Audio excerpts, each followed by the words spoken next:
Hello, this is my Tudor house, not Victorian. This is my Tudor house that I've built the span of 2 to 3 days, and I hope you like it. So basically, in this Tudor house, it's got the classic design with the archways. Now, there is black stone, but it's not got the exact same pattern as the actual houses would have. So dark oak wood is really close, and you do have varying of logs, slabs and stairs, and also fence gates and stripped version of it. So I'll start outside. Got a nice pathway, mixture of gravel, coarse and granite. Goes well together, got the same textures, so it looks nice. And then nice little beehive and a swing.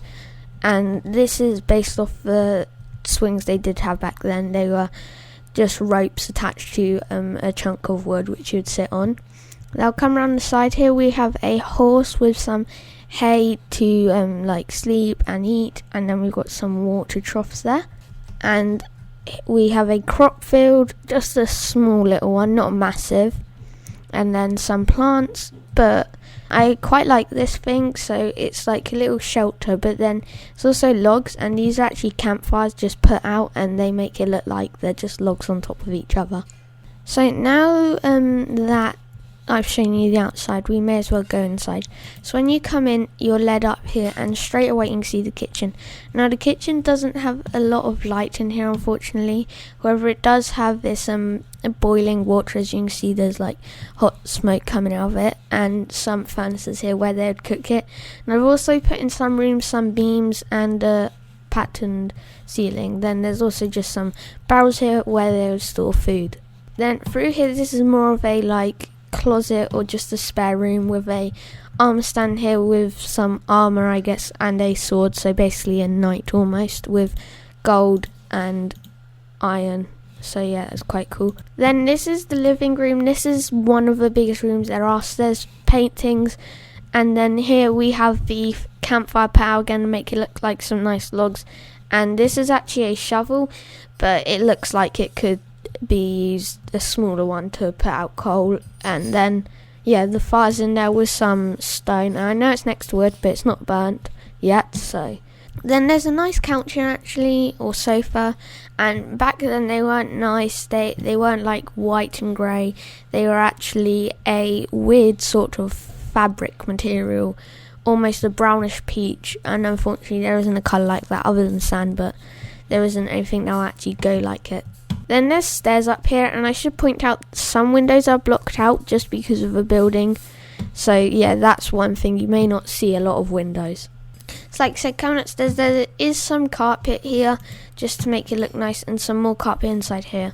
So this is the master's bedroom. There's a giant bed here, and they've got the windows here, and you cannot actually walk out. You can open them, but you are not able to walk out. You can do this, but you cannot fall out the windows. And I tried to make a mirror almost here because they're still around today, but you have a drawer here with some filing cabinet almost, but wooden, and then the mirror's there. Then of course some books you may have seen from the other side as well, and there's also a little thing behind here which I may as well show now. It's a little smaller room, and there's got 2 windows, so you are actually able to see it if you are outside. But then there's another one here, and I've used stone stairs actually to create cracks in the floor. But if we come up here, we have a nice attic, or is it really that nice? But it's just a bunch of barrels, chests, just to store various things in. And of course the cobwebs, but I've sort of made a thatched type roof with a mixture of spruce wood, dark oak planks and brick blocks, which actually has a quite cool design to it. So if we come out of the Tudor room, we come into the last room, which is the bathroom. Now the bathroom was quite hard to do because I needed it to be raised, because otherwise it would show through from the top, and I really wouldn't want that happening. So I had to use half slabs, unfortunately. But then we've got a nice bath here with some water in it. And then this is the toilet here. This is the best I could do for a toilet, at least back then. And then also a little storage unit here, and a sink as well. Now that's actually almost all of the Tudor house here, but there's one more thing right tucked around the back which I didn't show you. You can just look at the different style and you see the thatch roof. It's a little toilet, or in here we at least have some poop, so I thought I'd add that. I just think like back then the toilets weren't as good as they are today, so I thought I may as well make a little portaloo or shack outside. So yeah, that is all of Victorian house. I just give it a nice 360 look. So there's thatching on the back as well, as you can see. Inside there it's mostly symmetrical, the front and the back are different, and then the roof's got some chimneys on front. Yeah, so that's pretty much it, and I hope you did enjoy my Tudor house, and if you did, thank you very much. Bye.